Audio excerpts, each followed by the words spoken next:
Bonjour à tous, bienvenue ici au Parc des Princes à l'occasion du salon Your Future et plus particulièrement ici dans cette salle de conférence où nous vous proposons depuis hier des masterclass avec nos intervenants qui vous livrent un maximum d'informations et de conseils pour trouver l'orientation ou la formation qui vous convient. Alors pour démarrer cette deuxième journée, on va s'intéresser aux écoles de commerce et on va tenter de répondre à cette question: pourquoi oser une grande école de commerce? Avec vous, Estelle Assa, vous êtes directrice du développement et de la valorisation.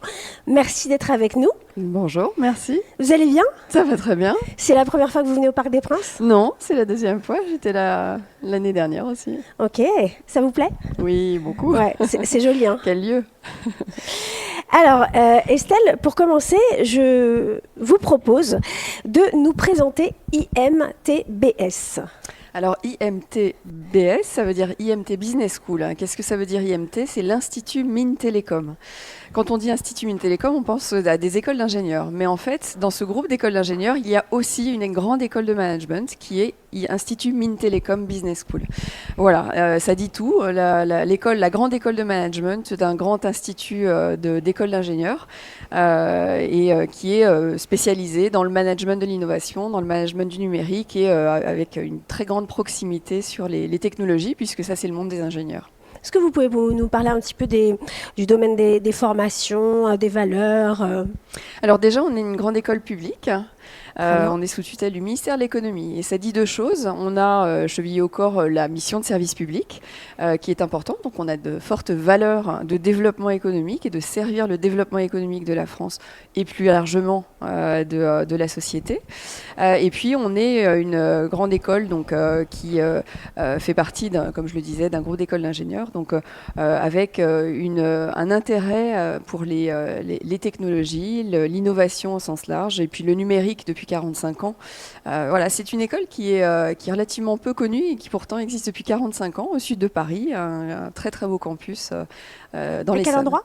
À Évry-Courcouronnes. Très bien. Voilà.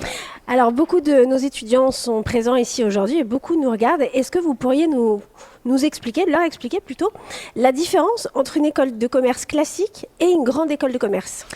Alors cette différence, elle est importante à comprendre. Donc merci pour la question. Et on entend beaucoup parler d'école de commerce. Voilà, c'est un terme assez générique. Et pour autant, il y a une différence avec les grandes écoles de commerce qui font partie de la conférence des grandes écoles. C'est un groupe dans lequel il faut pouvoir arriver. La conférence des grandes écoles, elle assure qu'il y a une sélectivité, une qualité et un niveau académique qui est celui d'une grande école de commerce. La deuxième différence, mais qui est liée avec le lien avec la conférence des grandes écoles, c'est les accréditations. Il y a beaucoup d'écoles qui proposent non pas des diplômes mais des titres RNCP. Les titres RNCP sont donnés par le ministère du Travail. Ils suivent une qualification qui est celle du ministère du Travail. C'est important que ces titres RNCP, qui peuvent être des outils pour pouvoir trouver une alternance, pour pouvoir financer son alternance, pour pouvoir avoir des financements d'une entreprise, qui sont des outils nécessaires, ils soient complétés, et ça c'est très important, par des accréditations. On a des grades master, des grades licence, des accréditations internationales. Ça donne le gage que c'est une école de qualité, de haute qualité, et là on est dans une grande école. Quand vous avez plusieurs accréditations internationales, quand vous avez un bachelor qui n'est pas seulement un bachelor, parce qu'un bachelor on en trouve plein, et il y a des bachelors de très bonne qualité comme des bachelors de très mauvaise qualité, vous avez, quand on a un grade licence, ça veut dire que l'État, le ministère de l'Enseignement supérieur, a donné son tampon, et que ça n'est pas seulement un outil, on va dire, financier pour pouvoir avoir une alternance en entreprise. Comme un titre RNCP. Donc ça, c'est vraiment très important. C'est assez technique, ça peut être un peu complexe, mais c'est important de regarder ça. Et pour autant, la question, c'est de doser quand même une grande école, parce que ça peut faire peur. Mais il y a aussi des grandes écoles hein, qui elles ont toutes en fait une politique de bourse, etc. Et alors moi, je parle pour ma paroisse, mais Institut Mines-Télécom Business School et IMT Business School, on a une politique d'ouverture qui est particulière. C'est que on a des frais de scolarité qui sont les plus bas des programmes bachelor ou master. Et on a, étant donné qu'on est public, on a une exonération des droits de scolarité pour les étudiants boursiers. Et de toute façon, on a des tarifs qui sont parmi les plus bas, enfin les plus bas du marché sur des bachelors de grande école ou sur des masters de grande école. Donc c'est aussi important. Et pour autant, on a une insertion professionnelle qui est très très très bonne.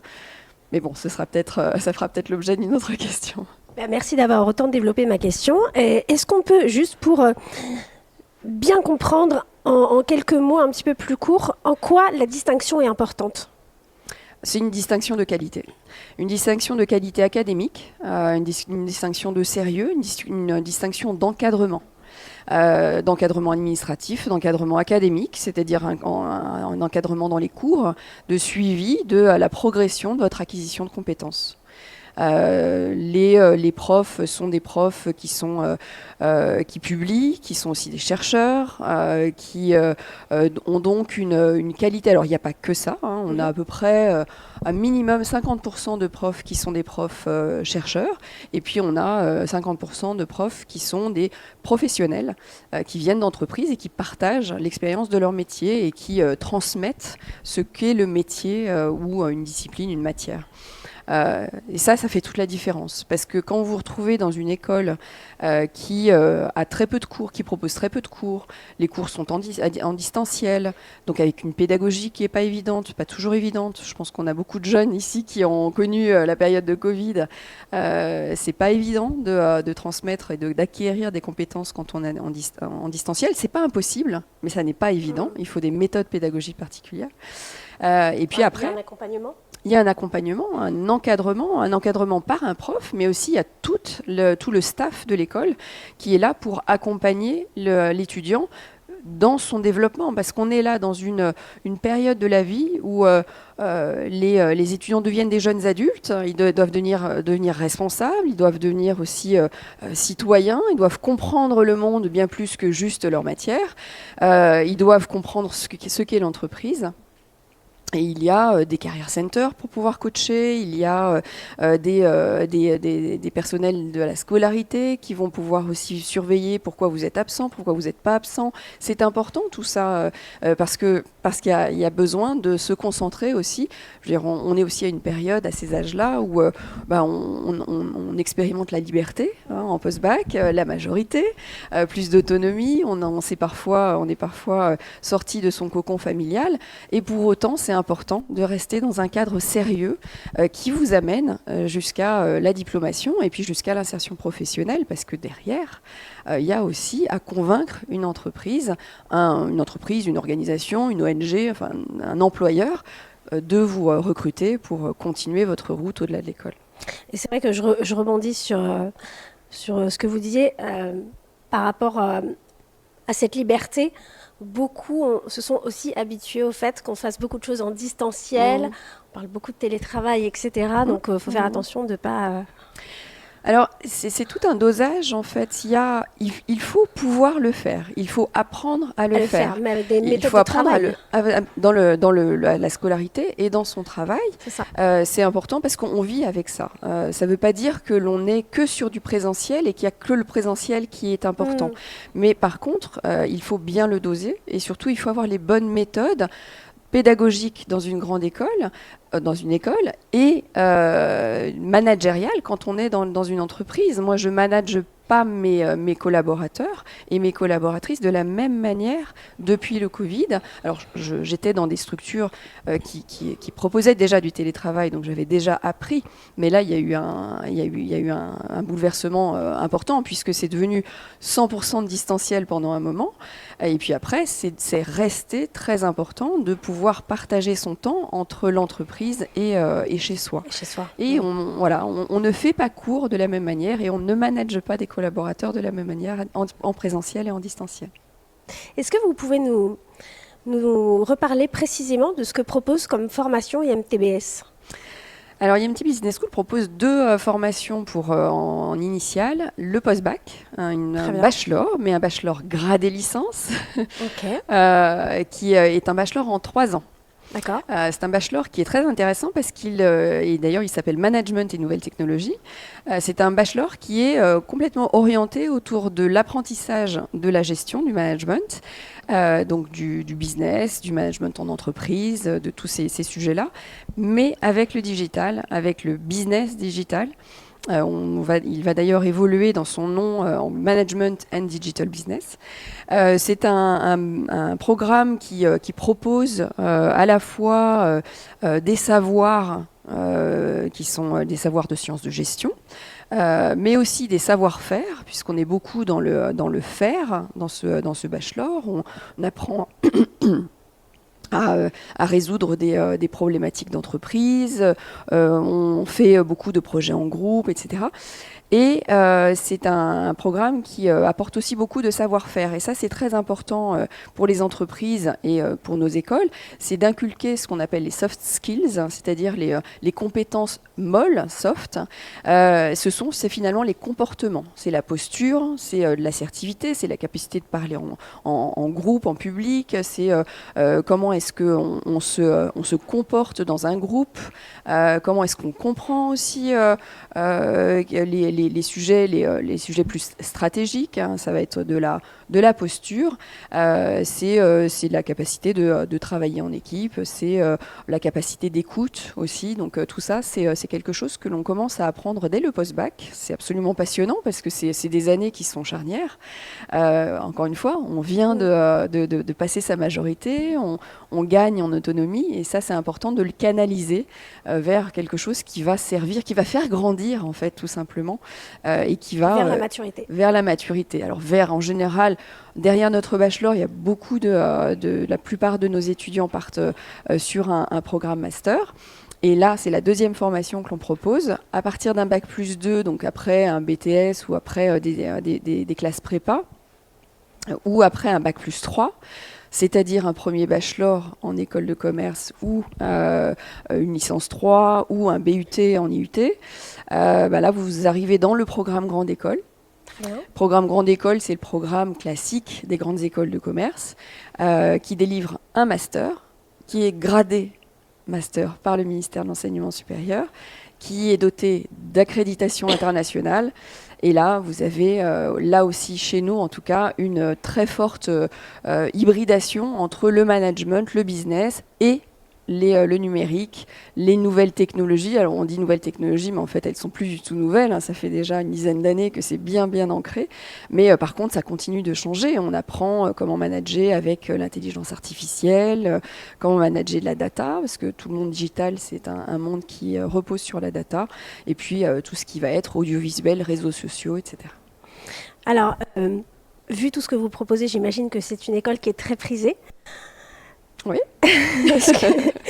Est-ce que vous pourriez nous parler des différents... Quels sont les moyens d'admission ? Alors c'est assez classique, et là je parle pour tous mes collègues aussi, mais tous mes confrères. En post-bac, c'est Parcoursup. D'accord. Voilà, ça c'est commun à toutes, on va dire, toutes les écoles et tout l'enseignement supérieur. C'est très important de faire attention à ce que les établissements et les programmes soient sur Parcoursup, parce que quand ils n'y sont pas, alors que normalement on y est obligé, c'est pas forcément bon signe. Donc Parcoursup.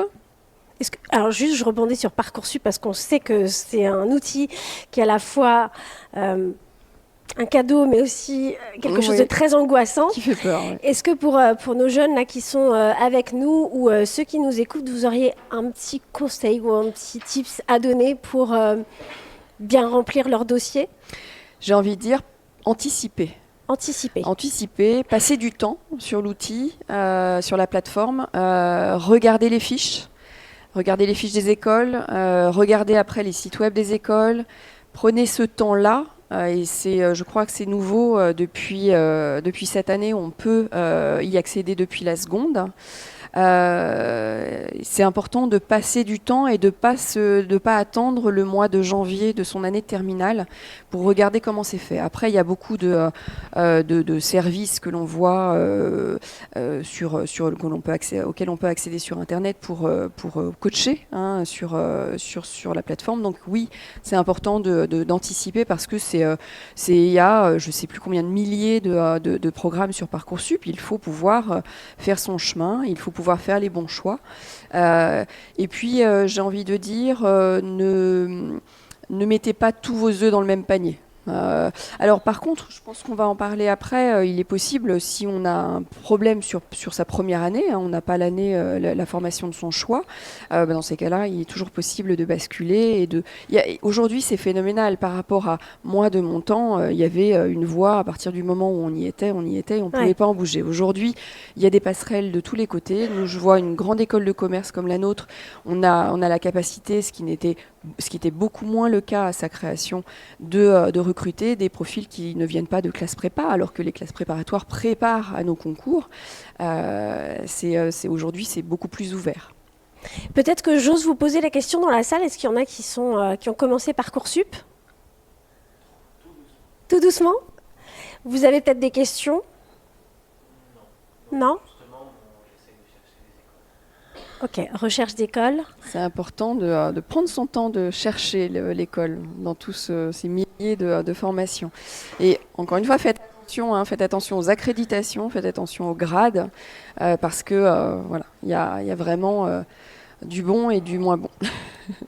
Et alors justement, est-ce que c'est possible d'intégrer votre école en deuxième année? Et si oui, comment? Alors en deuxième année après le bac, oui. Donc ce sera une intégration dans la deuxième année de bachelor. On a jusqu'au 20 juin.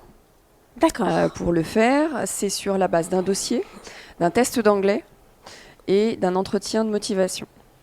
Voilà, donc c'est tout à fait possible. Hein, et au contraire, nous on aime beaucoup les profils qui ont néanmoins fait quelque chose de leur année. On peut toujours être déçu de la formation que l'on a. Moi, j'entends parler chaque année de déception sur suite à Parcoursup. Il y en a quand même de moins en moins. Je trouve que l'outil se perfectionne d'année en année.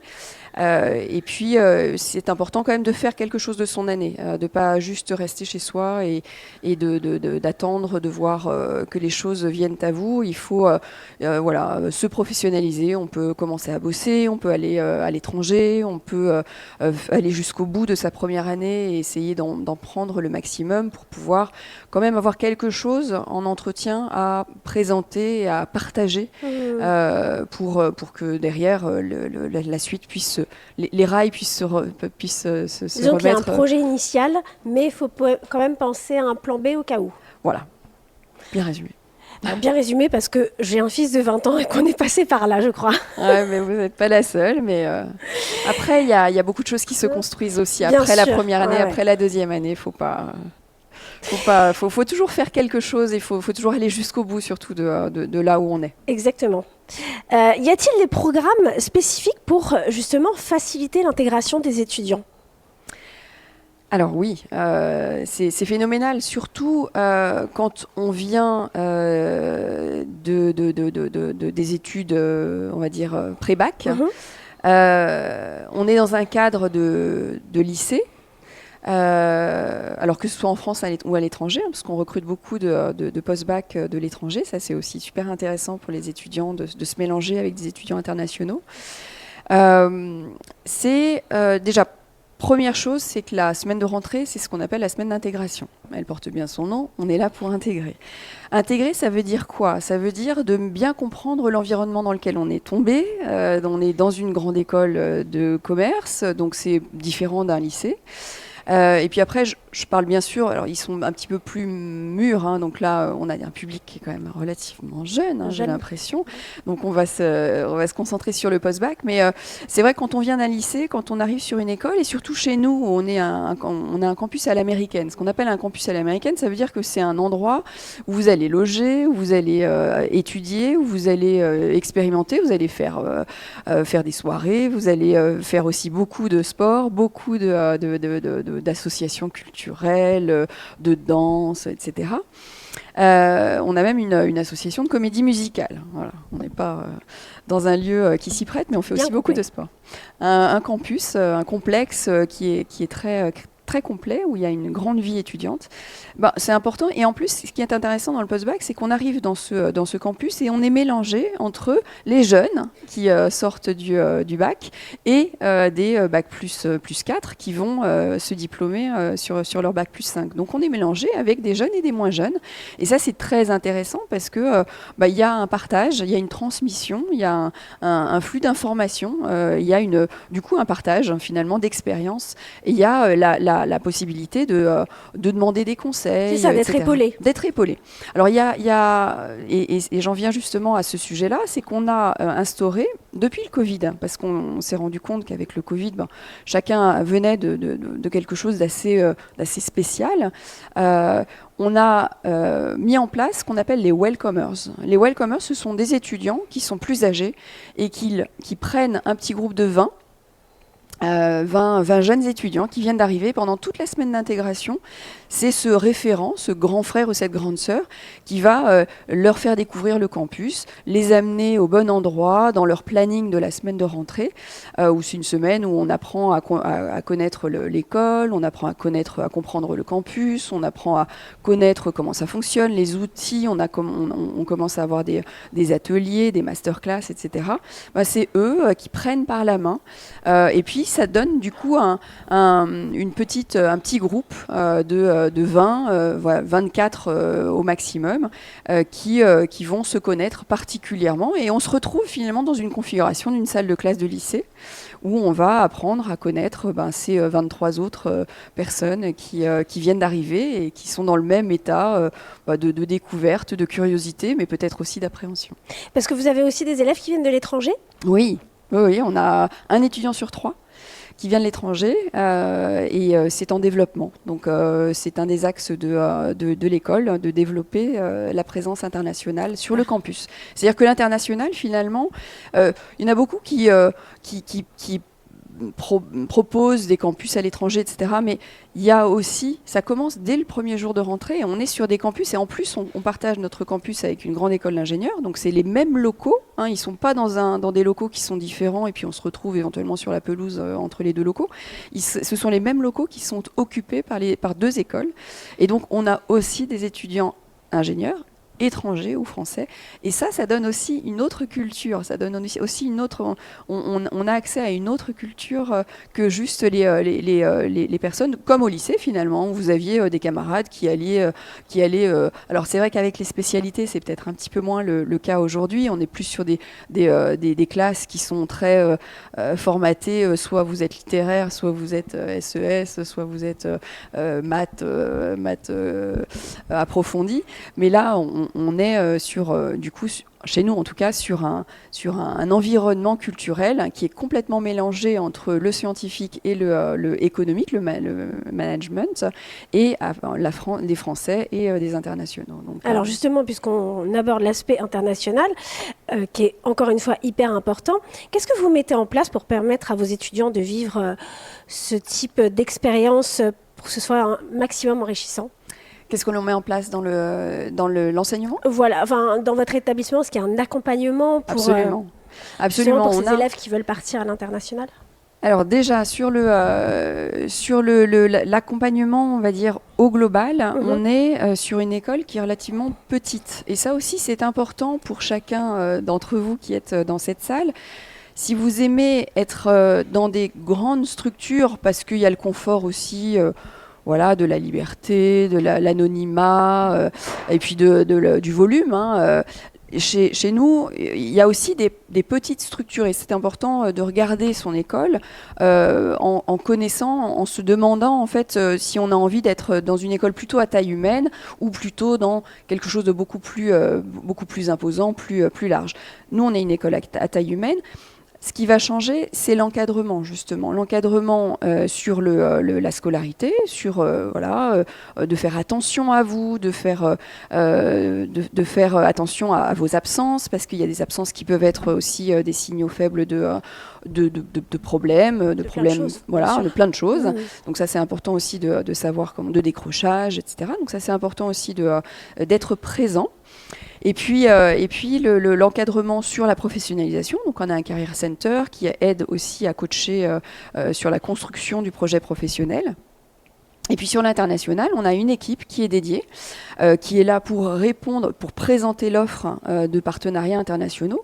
Et dans une petite école, relativement petite école, une école à taille humaine, c'est intéressant parce qu'on a énormément de partenaires, comme des écoles beaucoup plus importantes en taille, et pour autant, moins d'étudiants qui demandent ces écoles. Donc statistiquement, ça veut dire que vous avez plus de chances. Alors bien sûr, il y a des écoles qui demandent un dossier académique qui est plus strict, plus sélectif, mais néanmoins, sur des destinations, on a du coup la possibilité d'avoir son choix 1 sur les échanges que l'on veut faire. Et on a des équipes qui expliquent quelle est la destination, quelles sont les problématiques éventuellement logistiques, le coût de la vie sur place, le logement, etc. Parce qu'on a des destinations qui sont très attractives, mais après, encore faut-il se loger, ça coûte cher, etc. Et qui peuvent partager des expériences passées, qui savent comment ça se passe. On n'est pas là pour vous placer dans un partenaire donné. On est là pour vous orienter vers le partenaire qui répond le plus à votre projet professionnel et à vos attentes. Donc il y a un corpus de cours, c'est pas la même chose d'une géographie à une autre, d'un partenaire à une autre. C'est important d'avoir des équipes qui sont là pour répondre à ce type de questions. Merci. Est-ce que vous pouvez nous partager quelques chiffres clés sur votre taux d'employabilité, par exemple ? Absolument. On a, et je l'évoquais tout à l'heure, on a une employabilité qui est assez dingue en fait. Alors, il faut faire attention dans les communications parce que il y a... faut comprendre les méthodologies. On est sur 3 étudiants sur 4 qui trouvent un travail avant la fin de leur formation. D'accord. Parce que la qualité de leurs compétences, leur encadrement et bien sûr ce qu'elles apportent elles-mêmes, avec la qualité de relations que l'on a avec les entreprises, on a une spécificité particulière à IMT Business School, c'est que on apporte aux entreprises des personnes qui ont une compréhension du digital, des nouvelles technologies, qui ont un intérêt, une appétence, c'est-à-dire de l'appétit pour l'innovation, et qui, parce qu'ils ont étudié pendant 2 ou 3 ans avec des étudiants ingénieurs, qui savent travailler avec des ingénieurs. Dans l'entreprise, ils vont retrouver ces ingénieurs qui finalement conduisent les projets de transformation, les projets de modernisation, les projets d'innovation. Et c'est ça, en fait, qui donne ces taux d'employabilité assez remarquables, qui sont vraiment très, très particuliers. 3 étudiants sur 4 avant la formation, 100% après 6 mois. On en est à, je crois, là, on en vient de faire le point, on en est à plus de 80% qui ont déjà trouvé après leur diplomation. Ils ont été diplômés en novembre. C'est vraiment la qualité de ces compétences et cette compréhension, cette capacité, finalement, à entrer dans une entreprise pour accompagner ces enjeux d'aujourd'hui. Ces enjeux d'aujourd'hui, c'est de se transformer. Se transformer avec le digital, se transformer avec la RSE, avec tout ce qui est environnement et développement durable. Et voilà, donc c'est à la fois une insertion rapide, c'est à la fois une insertion durable, parce qu'on leur a appris à apprendre, c'est-à-dire appris à être à l'aise avec l'innovation, à l'aise avec les changements technologiques. Donc ils ont des compétences qui vont pouvoir durer pendant très longtemps. Et puis aussi une insertion qui est de très bon niveau, puisqu'on a des diplômés. Alors après, ça dépend si vous sortez d'un bachelor, si vous essayez de vous insérer après un bachelor ou après un bac plus 5. Mais nous, on a des données qui sont beaucoup plus fiables après un bac plus 5. Et après un bac plus 5, on est au-delà de 42 000 euros de salaire brut. J'essaye à chaque fois de bien me souvenir. Ce qui est un niveau de salaire qui est remarquable, surtout au vu du coût de la scolarité dans notre établissement. Encore une fois, on est un établissement public, on a des formations qui sont les moins chères du marché. Merci. Est-ce que vous avez des questions? Peut-être.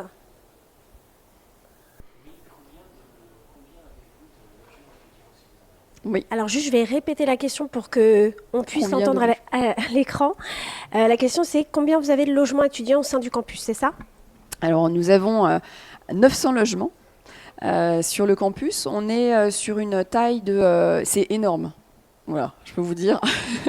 Je ne suis pas sûre qu'il y ait d'autres propositions sur la France, surtout en région parisienne. On est sur des 900 logements qui sont éligibles pour les étudiants managers et pour les étudiants ingénieurs. Encore une fois, on est sur un campus qui est partagé, qui est occupé par 2 écoles. Mais néanmoins, ceux qui entrent, ce qu'on appelle les primo-entrants, c'est-à-dire quand vous démarrez une formation, quel que soit le moment où vous la démarrez, que ce soit après votre bac ou après votre bac plus 2 ou après votre bac plus 3, ou que vous veniez de l'international, ou que vous veniez d'une autre école. On accueille beaucoup d'étudiants ingénieurs qui viennent se former en double diplôme sur du management. Et ben, quel que soit votre statut, finalement, à partir du moment où vous démarrez la formation, vous êtes prioritaire sur le logement. Voilà. Et puis après, les étudiants qui se mobilisent et qui s'investissent dans les associations étudiantes sont aussi prioritaires, ils ont la possibilité de garder leur logement. Et ce sont des logements, encore une fois, qui sont... alors, vous avez des studios autonomes, et vous pouvez avoir de la colocation, vous pouvez choisir d'avoir votre cuisine partagée avec les autres, ce qui peut être super sympa, mais vous pouvez aussi avoir un studio qui est complètement équipé. Et puis, ça vous donne la possibilité. Moi, quand je vois beaucoup de candidats et beaucoup d'étudiants, je leur conseille de se loger. Bien entendu, ça demande un coût, mais par rapport à faire des allers-retours parfois assez loin sur la région parisienne, avec les aléas des transports, c'est beaucoup plus confortable d'être logé sur place, surtout que le coût est extrêmement raisonnable. Être logé sur place pour pouvoir en plus accéder à toute la vie associative et la richesse de la vie associative sur le campus. Et cette vie associative, elle est hybride, elle est partagée, elle est en commun avec les étudiants ingénieurs. Et c'est là en fait où vous allez apprendre à faire des projets, à organiser une soirée, à organiser un tournoi, etc. avec des étudiants ingénieurs. Et ça, et les bachelors, donc les post-bac, sont éligibles à la vie associative au même titre que les masters. Donc vous apprenez aussi et vous apprenez aussi beaucoup de cette génération d'avant qui est un petit peu plus expérimentée, plus mature, etc. Et ça vous fait grandir aussi en post-bac. Merci. D'autres questions?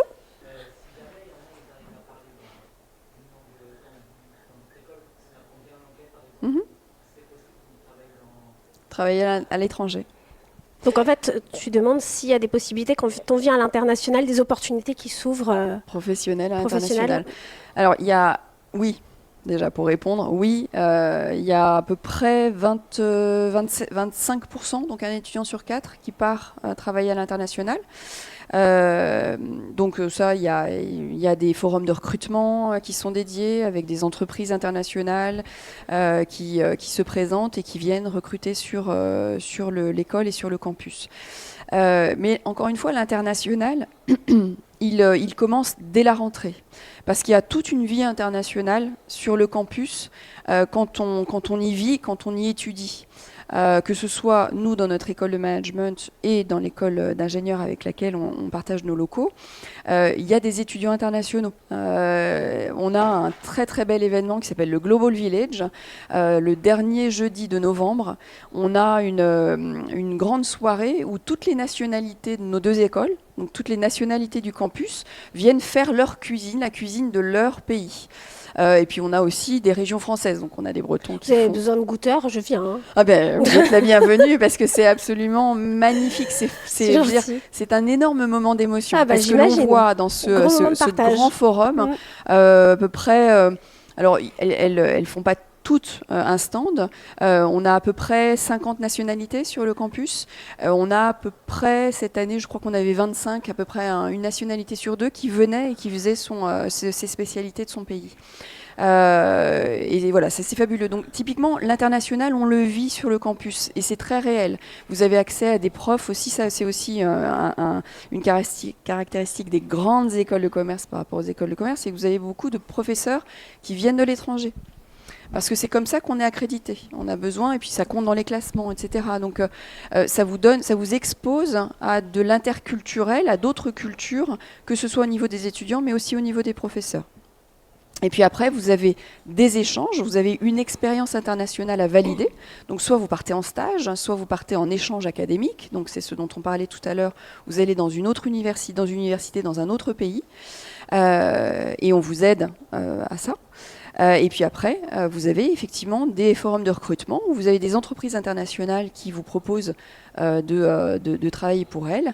Vous avez aussi un accès à des diplômés internationaux. On fait beaucoup de conférences. Alors en général, c'est en ligne puisqu'ils sont à l'étranger, avec des diplômés pour vous mettre en relation avec des personnes qui travaillent à l'étranger.